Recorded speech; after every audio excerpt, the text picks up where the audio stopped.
So you've been in business for about 2 years now. I forget the month you said you started. Yes, November. Exactly. So exactly 2 years. Congratulations. Yes, thank you. What is the greatest or biggest lessons you've learned, both from just a business owner standpoint, but also this is money, not math, but so from a financial standpoint? Yeah.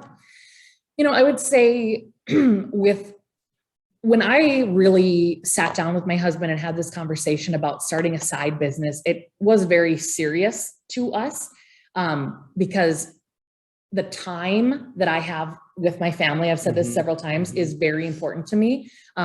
I did not want to start a business or look for a side job that would take me away from my family. So it had to be something that I could do, like knowing that I was going to have a baby who would hopefully go to sleep, around 7:30, 8 o'clock. And hopefully sleep through the night. Yeah. Still working on that one.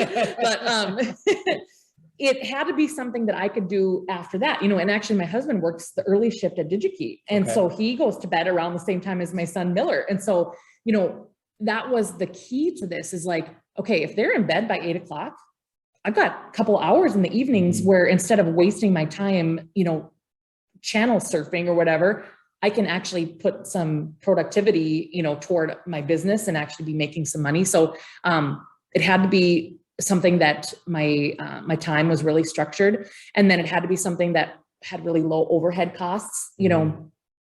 There's a lot of side businesses that people start with selling products, whether it's right now health and wellness products. Very important. Or clothes. I know a lot of people starting Zaya and different things like that. Young Living essential oils and things like that. Yeah. So, and it's all great. I think, there's nothing wrong with any of that. And I think that it's obviously something that there could be some great success with, or else it wouldn't be so popular, but just to make sure that there are low overhead costs, like when we sit down with our tax our accountant at tax time and they say, what are your overhead costs? And I show her this and that's the honest to God truth. Right. This is my overhead expense. Right. It's pretty awesome. Absolutely. And so that has really been important for us. And then I think just from the kind of overall, I was thinking about this, when you sent me some of these questions ahead of time. My biggest advice is I feel when you're offering a service or any type of a product that might be kind of new to people, because this 2 years ago, even, in this area, of course, this was new. It still may be new to some people who wouldn't ever think about hiring somebody to do this. Give them your reasons why, but also give them some great introductory offers. I think that I felt strongly that I had to put some skin in the game to give them something to show them how serious I was about wanting them to succeed. Okay. So that goes back to the introductory offer that I mentioned earlier. Instead of just saying, okay, I'm going to come in and I'm going to manage your page with the current followers you have now and, expect them to see exponential growth. That is just not realistic. With social media marketing and the way that Facebook and Instagram in particular have gotten, and YouTube is not far behind, and they're actually getting to be a lot like this as well. They want businesses to pay to play. Yeah. Organic marketing or free for those who aren't, is getting harder and harder. It's sort of a thing of the past. We used to think in the beginning, wow, Facebook is a free platform that we can promote our business on. Doesn't take anything but our time. That's just not the case, but it doesn't take a lot of money either. So, with my business in particular, I decided that for the first 2 months, I would give $50 out of my own money, my own wage or rate. So $100 total toward Facebook or Instagram ads, whichever platform they were on, to actually promote their page. Because I really want businesses to be able to see from the beginning what putting a little bit of money toward promoting their page would actually do for their follower count. Right. And that has been really fun to open up their eyes to, and then that has really helped some of my clients then continue that on their own down the road. So to kind of recap, make sure I heard everything correctly. From financial lessons you've learned, it's find something that you can fit within your schedule, but also your core values, right? I think we haven't really touched on it specifically, but I know you've mentioned family a few times as being a core value of yours. So making sure you can find something that you do that fits within your life, but also your core values. You don't want to sacrifice, your core values to make extra money unless you absolutely are desperately to do so. And then the other thing you mentioned was try to make sure you manage your overhead costs, right? That's absolutely accurate. I know a lot of, I've met with and know of a lot of businesses that their gross profit is massive, but they have so many expenses that their net profit is so minuscule. And I don't know, I don't want to describe how they feel, but it's really unfortunate that you can put that much work into making such little amount of money.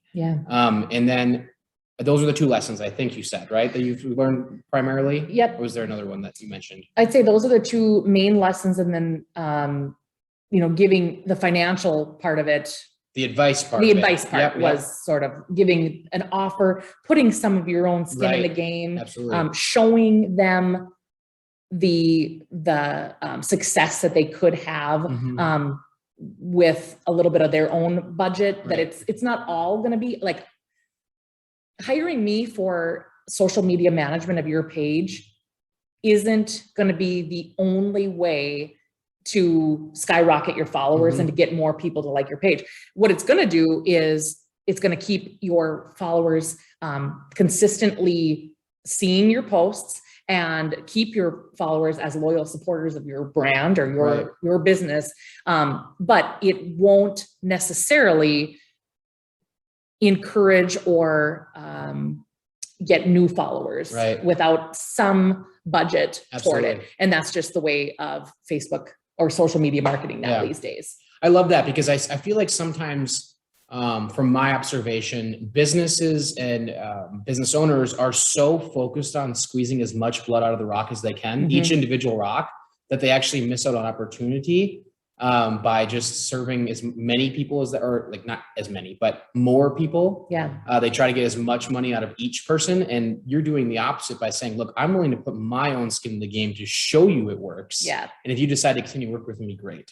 And I think that's really cool. And it's smart to kind of reverse it where, like you said, you're putting an investment up front of your time and money with the hope that they continue working with you rather than basically saying or structuring in a way that you make as much money as possible regardless. Because it needs to be a partnership moving forward. And, not to say that traditional forms of media and advertising isn't successful, but when you would step back and look at $50 a month toward Facebook ads and compare that with maybe some other types of media advertising that you've just always committed to in the past, what is the return on investment comparison? And I think that's just really important to look at.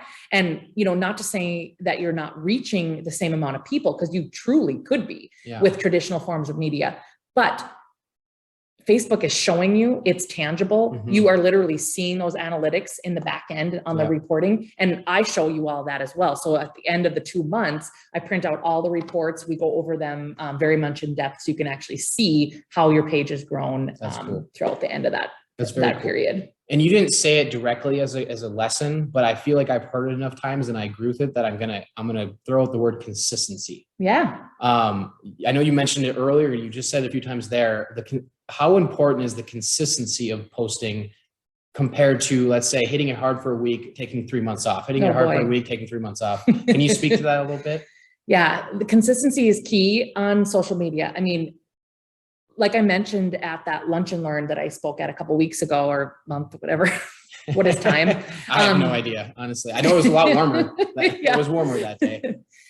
Social media marketing is all about building relationships. And I think the only way that you can do that and build solid relationships in real life and also on social media is by consistently showing up and having conversations, having meaningful content or communication, whether the case, if it's with a friend or with your social media friend. Right.